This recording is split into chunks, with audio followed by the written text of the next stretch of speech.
Welcome to the LivXplore Podcast. If you like what you hear, please hit like and subscribe. Welcome, everyone. I'm Sean Payne, owner of LivXplore and co-host, along with my other co-host, Isaiah Chass here today. Isaiah, thanks for joining us as always. Absolutely. Have a really special podcast today. I've been wanting to do this for some time, and we're very fortunate to have Marnie Blanco of Pacaso on our podcast today. She's Vice President of Industry Relations. So thank you so much for joining us today. Oh, wonderful. Thanks for having me. Always happy to talk about Pacaso at any given time. Yeah. So Isaiah and I were trying to figure out when we heard about Pacaso. One of our contractors, our favorite contractor, was working on a home, and Pacaso approached them somehow and purchased it. And then that became on our radar. My business partner was invited to a Pacaso event at that point to view the home during one of the open houses. And then I know that we were already talking about fractional ownership coming into real estate. I feel this model is going to become more and more viable that way, both in the second home market and primary residence as well. And so we started going to open houses of Pacaso, whether in Napa and Sonoma, and just started talking more and more. And I really like the model. So that's why we reached out to you before, but the timing wasn't right. So again, Marnie, we're really happy to have you on now. So. Yeah, that's awesome. Yeah, we're about 3 years old. So it sounds to me, you actually know us in the pre-launch stage, which is pretty cool. We launched officially in October of 2020. Okay. And so we're just for 3 years. But based on what you just told me, yeah, you were definitely working with us before we officially launched, right when the pandemic started, actually, which was kind of interesting. Right. Yeah, I'm sure. Really good timing. Let's jump into that. So can you explain the concept of fractional ownership in real estate and how Pacaso leverages the model for vacation homes? Yes. So we come into popular vacation markets all over the U.S. We're actually in 4 countries and 40 different markets. And we buy second homes, and then we turn them into a co-owned second home with up to 8 owners per home. So you can buy an eighth, a quarter, or up to a half of a home. And once all the buyers are in the home, then Pacaso just moves strictly to a property management role at that point in time. So we take care of the home, soup to nuts, top to bottom. I like to kind of tell people that it's almost like owning a hotel. You have this amazing home that's, designed impeccably. It's upkept, to the cleanest standards. It's pristine at all times. You make reservations, you come stay in it, you check out, you don't lift a finger, but you own it. And that's really kind of what the Pacaso model is. And so our entire mission is basically to make second homes possible for more people and make them enjoyable for more people. If you've ever looked at a second home, you kind of know, I think actually probably everyone has done this, whether you claim it or not, right? You go to Napa, like you said, you were in Napa, or you go to the Colorado mountains, or maybe you go to Cabo, wherever it is. And you're like, God, this is really cool. I love being here. Wouldn't it be cool to own a home here? Right. And then maybe you get in your car and you start driving around and you're like, ooh, these homes are expensive. I'm not sure if I can afford all of this home. Or then you start talking yourself out of it because you're like, am I going to be here all the time? Who's going to take care of it? Am I really going to use it all the time? And it's all those kind of what ifs and challenges that people have thought about when owning a second home stops them from doing it.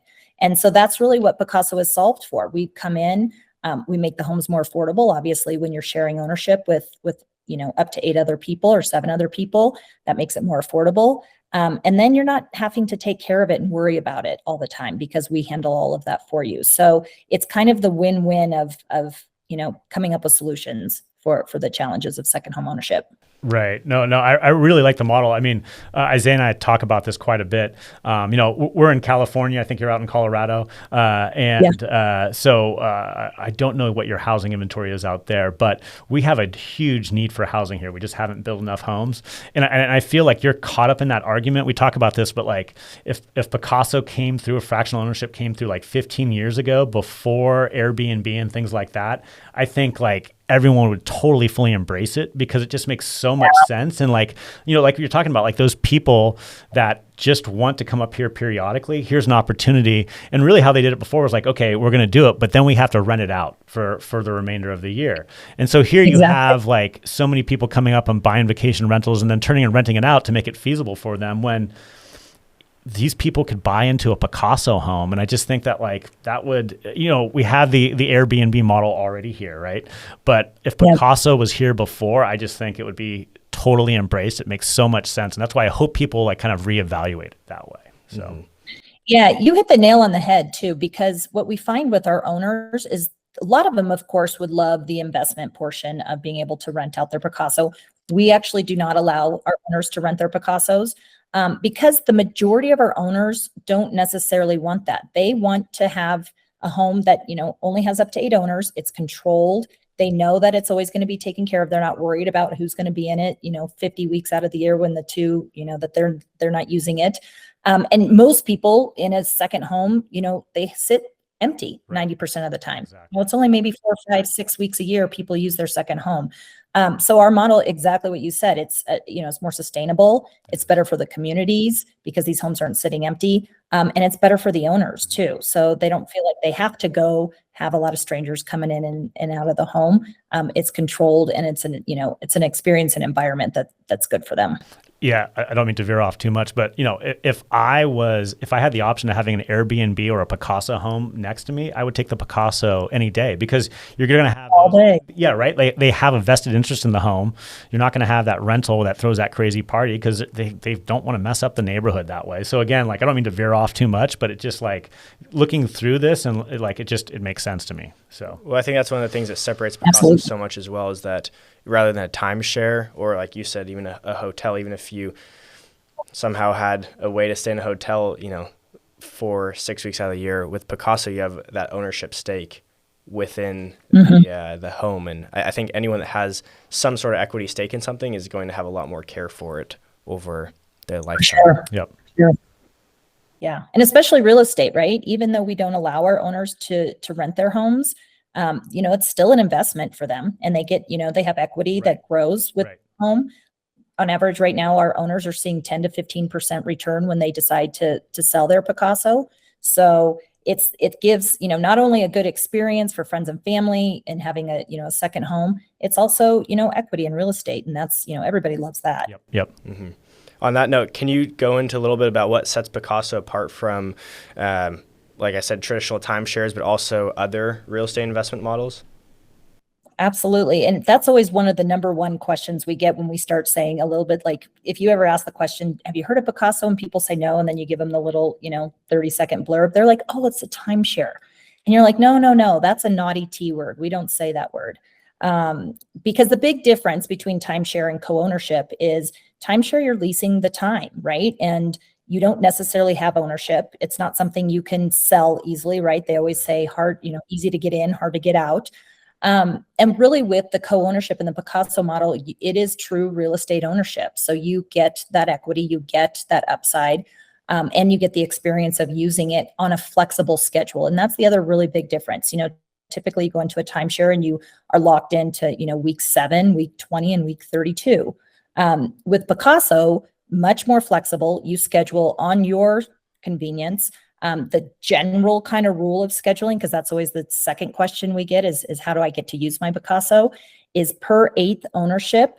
You can hold 6 reservations at any given time, and you can stay anywhere from 2 days to 2 weeks, and you can book it up to 2 years out. So the rule then becomes, or the next question after that becomes, wait a minute, how do I make sure I get Christmas? How do I make sure I get, 4th of July, et cetera? Well, we have intelligence built into our scheduling app that we built ourselves. It's called Smart Stay. And we have rules and intelligence built in there to make sure that every owner gets their fair share of the calendar. And so we call it kind of our sun and ski guarantee. So you typically have your, 8, 9, 10 national holidays that are always a pretty popular time. But then each market might have peak seasons and peak times that are really important to them. So like here in Colorado, we have a bunch of Colorado homes and people, want to make sure they get their fair share of the ski season, right? So what we do is we factor in all of those holidays, all of the peak season times. And the rule is that within your reservations, if you're holding a holiday or a peak season time, you can hold one at any given time. Once you use it, you can book another one right away. So for example, let's say we have Thanksgiving coming up. I have my Pacaso reserved. I'm going to go stay for 10 days. After I leave out of those 10 days and 4th of July happens to be open for next year, I can grab it. Even if there was a ski season right after Thanksgiving that was open for a few days. I could grab that if I want to.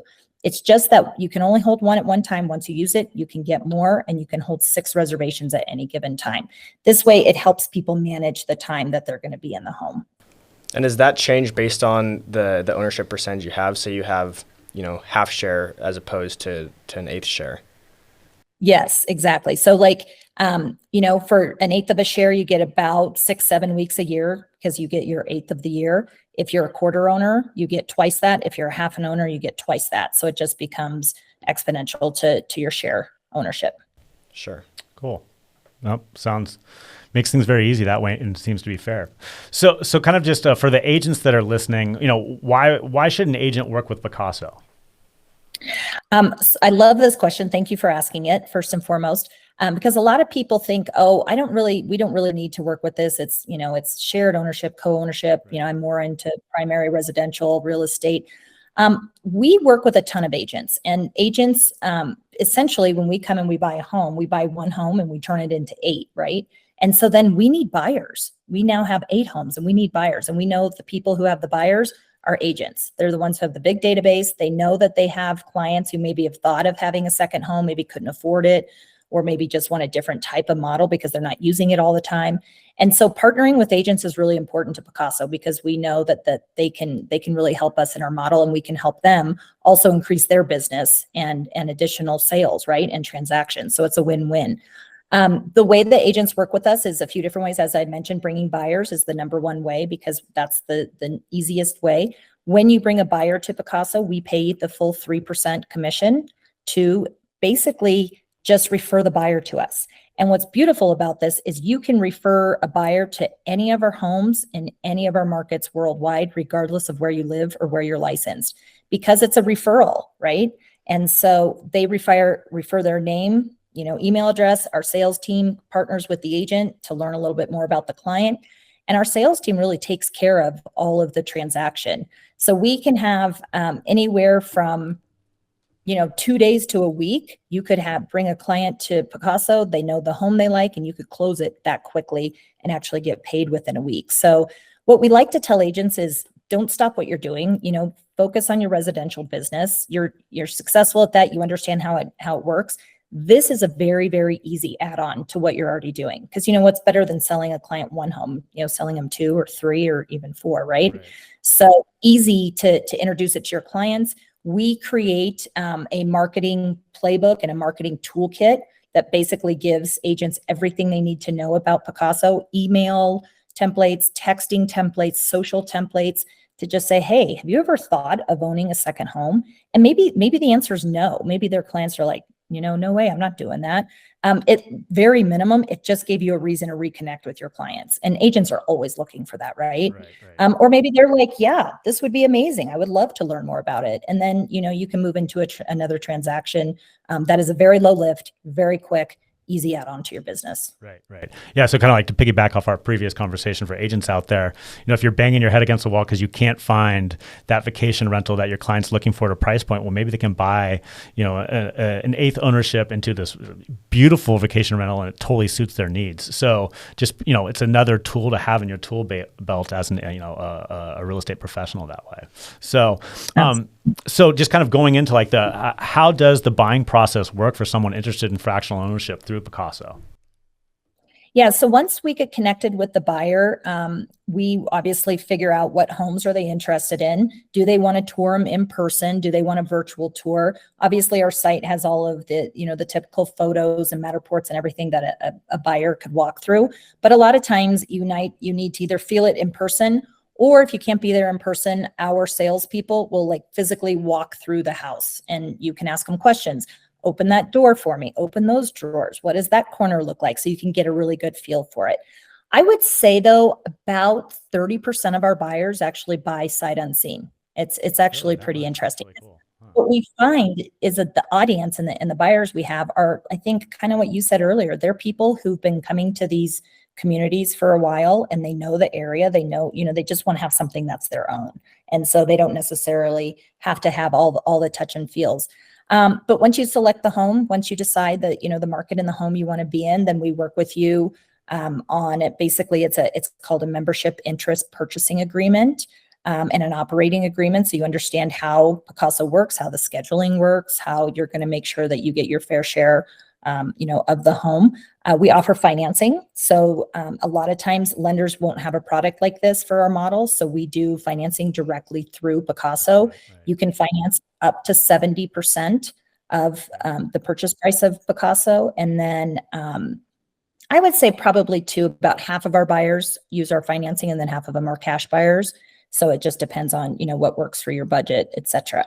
And like I said, you can close really in as little as a week. So you could be staying, in your home within a few days of purchasing a Pacaso, which is pretty cool because the homes are already, when we come and purchase them, all the inspections are done. Everything is cleared. You don't have to do any title work or, escrow like a typical transaction. That's why it can be really, really quick and fast, not only for the buyers, but for the agents as well. That's great. That's awesome. So once someone purchases their interest, from there, how is the property continued to be managed, maintained, and operated from there on out? Yeah, so in every one of our Pacaso markets, we have home managers, and they are basically their whole job is to make sure that home is pristine for our owners. So they are constantly in and out of the home in between owner stays, making sure that everything is good. If there's any maintenance that needs to be done, we have maintenance managers. So these are all Pacaso employees and Pacaso staff that maintain and take care of those homes. In certain areas, we might work with local, but then we have like local cleaning companies from the markets that we make sure we vet. We know that they know our model and they understand how we expect our homes to be. We have a very, very high quality of standards for our homes. And so then that home just becomes completely managed for the owners. A part of buying a Pacaso, you do pay a monthly operating fee. And that monthly operating fee can vary, probably anywhere from $1,000 a month to maybe $3,000 a month, depending on the amenities of the home. So does the home have a pool? Does it have a pickleball court? Does it have tennis court? We have, all homes of all types out there that have a lot of different features and amenities. So when we buy the home, we put basically a budget together of everything it's going to take to operate that home. Taxes, utilities, turnover, cleaning, maintenance, even a reserve fund. And whatever that entire budget is of the home, we divide that by 8 and pass it straight through to the owners. So they basically are paying the operation costs of the home. You do pay Pacaso a $99 a month management fee, which is, just a small fee for us to manage, the home and the LLC and all the operations of it. But then you just pay whatever the operation cost is of the home. Cool. And obviously, a lot of these homes are very, very nice and don't have a lot of, things coming up, say new roof, for example. What would happen if something large like that would everyone vote on it before it's undertaken? Yeah, so in the budget, we do have a reserve fund, but if that reserve fund wouldn't be enough to cover whatever maintenance item that you need to do, we do have a voting system within the owners. And the rule is that you have to have 80% vote to make a change to the home. And like you said, typically our homes are so well appointed and we have interior designers that are just beyond amazing. There's not a lot that people ask for, but there might be, for example, they want a golf cart for the home. Well, if 80% of the owners say, I want a golf cart, then we say, okay, here's what that expense is. We will pass it through to you. It will increase your monthly budget by X or whatever maybe a one-time cost is, and then everybody shares it. We're very transparent in our fees. And so on a quarterly basis, the owners will get statements and financial statements so they can see exactly what the fees of the home are from a budget perspective and an actuals perspective. So in the instance, if things are getting more expensive and we're going to have to increase the budget, they know about it long in advance so that there's no surprises going forward. So it's just kind of each home is a little bit different. Each market is a little bit different, and all of the owners are very different for sure. Can you give us here's a curveball. What's the craziest request you've got or you've heard of from owners? Is there anything out there that's been just kind of like? Yeah.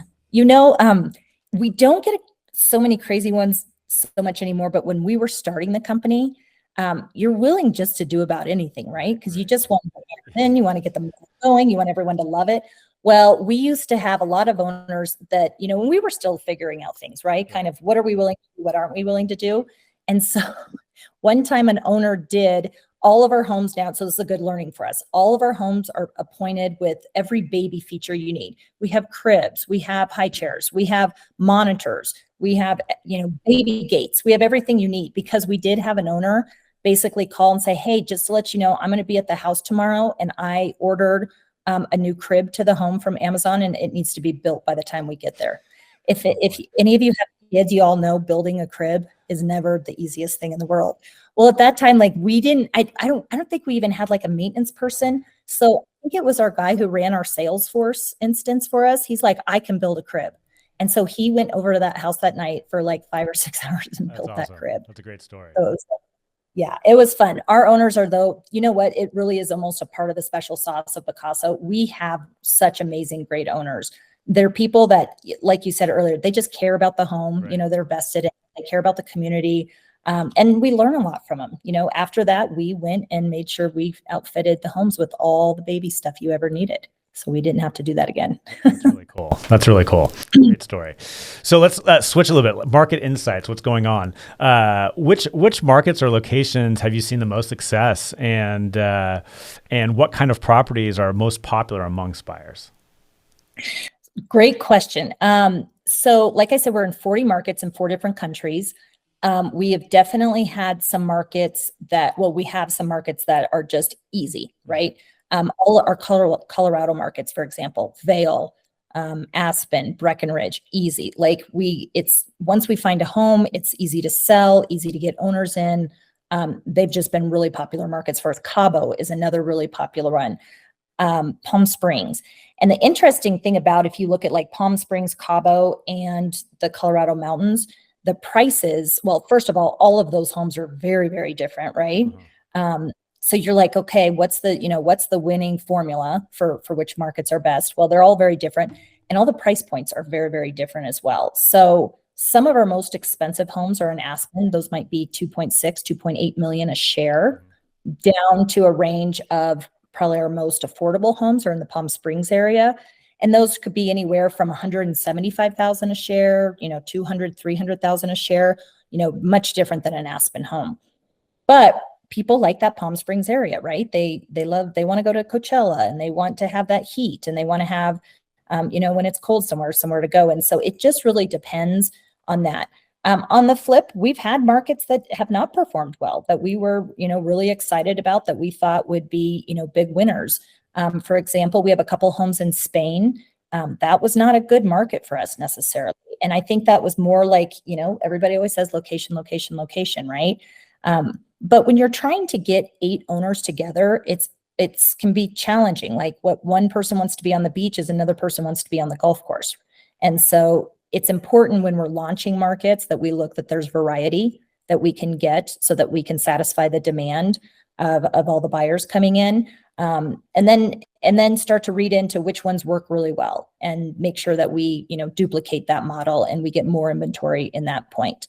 But going forward, we launched those 40 markets in about a year and a half of the company, which was a lot to do 40 markets in that short amount of time. So we have just been adding more inventory to those existing markets right now.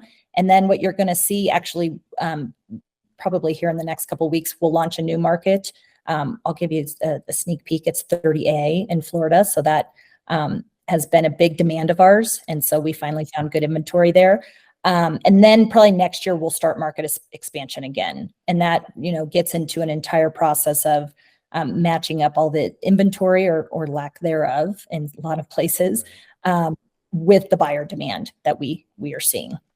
So that goes in my next question. Obviously, you launched 3 years ago, right about when the market saw an absolute frenzy during the pandemic. Have you seen this model, I guess, demand changing as the market's shifting? Also, if we see maybe not so much on the fractional ownership side, but on the residential side in general, areas that got very influx during the pandemic, destination locations that now are seeing a little bit of drawback. Is that something that you see in your model as well? We've seen a lot of that. A lot of people, because we launched right in the, the start of the pandemic, people are like, ooh. And, for us, it was the exact opposite. We were actually quite fortunate to launch during the pandemic because everybody, didn't want to be in their home anymore. They wanted a second home. That was the greatest thing to think of. At that time, inventory was easier. It was easier to find for us. And then obviously as, the macroeconomic, factors started coming in and we started seeing the economy change, we felt that in our business as well. So buyer demand dropped. We weren't seeing people, weren't necessarily comfortable in getting a second home. It wasn't a have to have, it's a nice to have. Are they okay with the financing rates? The rates went up, so that made things harder as well. But at the same time, we have a model that we were able to basically be flexible with. A lot of our homes still have rates that are below 5% on them if you want to finance, because we were able to handle our investments in different ways, which is exciting. We're running a promotion right now, like a kind of a Black Friday promotion for 0% financing for a bunch of homes. So we were able to kind of weather a lot of the changes of, going from a pandemic to where we are today by being flexible in our model and making sure that we are being able to give buyers options. And then, you got the inventory side. Inventory was super easy for a little while. Inventory is hard now. Every market is a little bit different, but overall, I think everybody would tell you that inventory is a little bit tight and that's hard to find. And you want to make sure you have the right home, because if it doesn't perform well, it sits on our books. That's not good for us. Right. And it's not good for the buyers either. So it's a fine dance for sure. You talked about a little bit towards the beginning about the financing. That's something that definitely makes you stand out. I don't know. We've talked about it before. I don't think there's really anyone that's able to finance significantly on fractional ownership models. Right, so that's the secret part of your secret sauce right here. Yeah, definitely. Very much so. Very much so. And we also, even right now, are allowing, if our owners decide they want to resale. So the rule is when you come into Pacaso, once the home sells out, you can resell your share whenever you want to, right? We'll help you put a CMA together. We'll help you put a price together. We'll market it back onto the MLS for you. If an agent brought you to us, we will automatically pay the agent a 1% of that resale. So it's a nice partnership as well. But on top of it, we also have a lot of those loans of those previous Pacaso owners are assumable loans now. So wow. You can even get them, which is unheard of right now, right? Yes. I did not know that. Even at the lower rates? At the lower rates, yep. Yeah, that's a huge selling point. So just for everyone to understand that is that when you can you take over the previous owner's loan, essentially. Exactly. Yep. Which is, a big benefit. That is. Are there certain financial institutions or banks that you have partnered with to make this work? We do. We have a few different facilities in the background that we work with to do this. And that's what basically gives us our flexibility and able to price things the way we need to. Every market might be a little bit different. Every home might be even a little bit different. In general, our loans typically go about 2 to 8 years, interest only loans, and the rates can fluctuate. Obviously, if you can assume a rate from the previous owner, that's amazing. But, the rates could fluctuate anywhere from, the 5 to even the 8% normal that we see today. So, but lots of flexibility and options in there for sure. That's really cool. That's really good to know. That's a huge selling point that way. So what kind of feedback have you received from your clientele over the last couple of years? I mean, you're obviously growing. It seems like things are working really well for you guys. It is. Yeah, we have a little over about 1,500 owners worldwide right now. So you get a lot of feedback, as you can imagine. Right. And I would say, again, though, that our owners are our secret sauce. We've always said, when you build a company and you're starting up and you're modeling everything, you try a lot of things. Some things work, some don't. And, you have to kind of figure it out. And we've always said, as long as our owners are good, that's a key for us. It's when you start getting some owners in who are not good citizens, good humans, that's going to become a problem. So we've been really lucky for that. They are not only great humans, they're so supportive of us and our model. Obviously they refer their friends. Uh-huh. And so we get more clients, which is always wonderful. We love when our owners refer people. But they share their stories, which is really, really cool. And a lot of them are kind of empty nesters who this gives them the opportunity to bring their families back together and bring friends and family and, Sure. who loves, everybody loves to go stay at a nice beach home somewhere, right? Anybody would love to jump on that. So the stories are just so very cool. One lady just recently bought because she lost her sister, and you're like, that's sad. And she's like, you know what? You only live once. Like, we should have done this sooner. We should have done it, experience life when we can. And so that's what we really enjoy, is listening. Our company is about 130 people. And every week we get on a weekly call, a company-wide weekly call, and we have just different topics we review. But about every 2 or 3, 4 weeks, we'll bring some of our owners into the call, and they'll just share, Cool. Here's our experience, here's our home, here's how we use it, here's what we like. They'll give us feedback. Hey, have you ever thought of doing this? And that's how we continue to grow. So the feedback and the partnerships and relationships with our owners are key. That's really great. I would assume that you probably have some owners that own multiple Pacaso properties. I would think that, hey, if you enjoy it in this location, why not? And you're building equity and things of that nature. I would. Am I wrong to assume that, or do you have clients? No, you are not. You are not wrong. Like I said, when we first started the company, the whole goal was to make second home ownership more affordable. And for majority of our owners, I think that's the case. What we've started to learn, though, when we launched all through California, where our owner lives in Napa, and so that's is an easy place for us to start. But what we started to learn, especially when we started to go over to the East Coast, like Miami and South Florida and Fort Lauderdale, et cetera, we started to get a lot of owners who could afford the entire $8-9 million home, but they knew that they didn't want that. They weren't going to be there all the time, and maybe not a good use of their money. And so they started buying multiple Pacasos. So we have several owners that have one in Miami, one in Aspen, one in Malibu.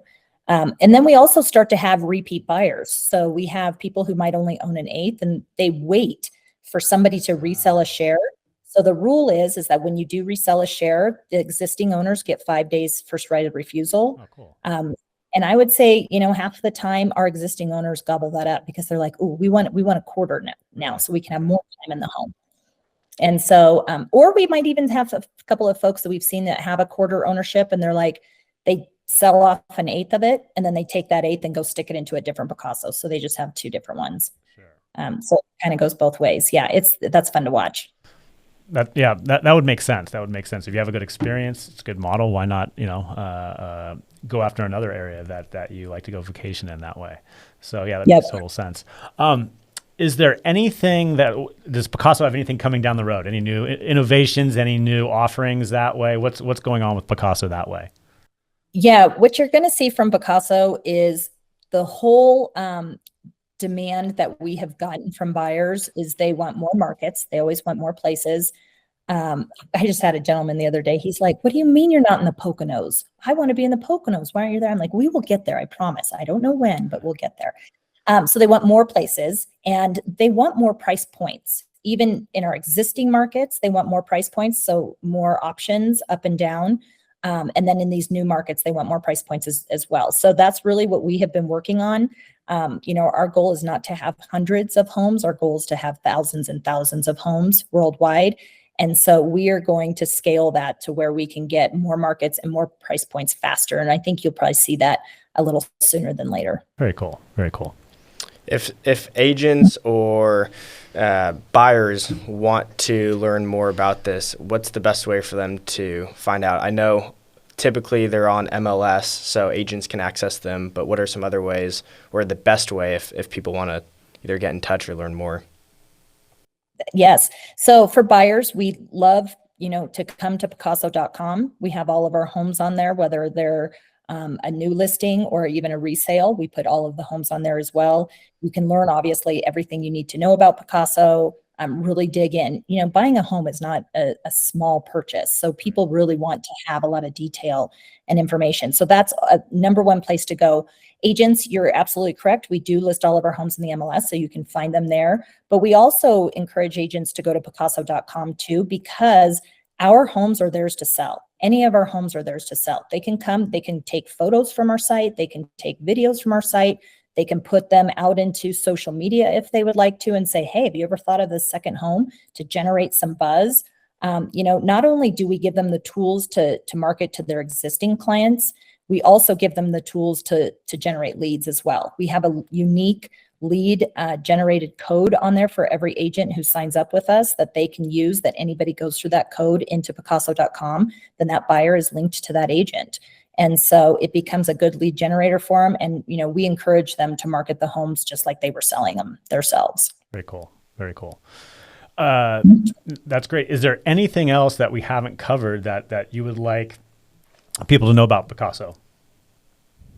I would just say, you kind of hit on this a little bit in the market insights and so forth. I think a lot of people, first of all, what we're doing is not new, right? People have been getting together with friends and family and say, hey, let's buy a house together. This will be so fun. That can get pretty complicated and messy sometimes when you don't agree on how to use the home. Somebody wants to sell, you don't want them to, et cetera. So we've modernized that, right? But I think what happens is people hear this and they're like, oh, this is a new concept. Well, it's not new, but we have just modernized it and scaled it. And so much to the fact that it's really not a trend. It's going to become almost like a new way of doing things. When you see, especially with the millennial buyers and that generation, you could have somebody who could, quote unquote, own a second home before they own a primary home, right?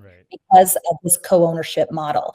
And really, it's a way of things. We're kind of in the sharing economy. People share bikes, they share cars, they share scooters. This is, homes are no different. And so really, it's going to become, I think, a very popular way to have ownership. It gives you new ways of home ownership. Everybody dreams of home ownership. And it will become, more normal than not, I think, in the future.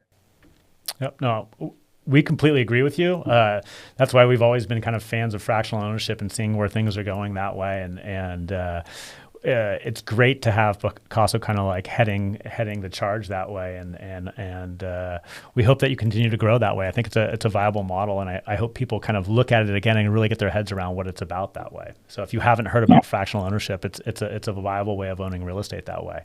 So, well, Marnie, thank you so much. This has been such an informative and great podcast. We really appreciate having you on, and maybe we can have you on in like a year or so and talk about the new markets that you guys are in. So I would love that. Thank you guys so much. The support is wonderful, and we really appreciate it. Sure. Until next time, thank you. Welcome to the LivXplore Podcast. If you like what you hear, please hit like and subscribe.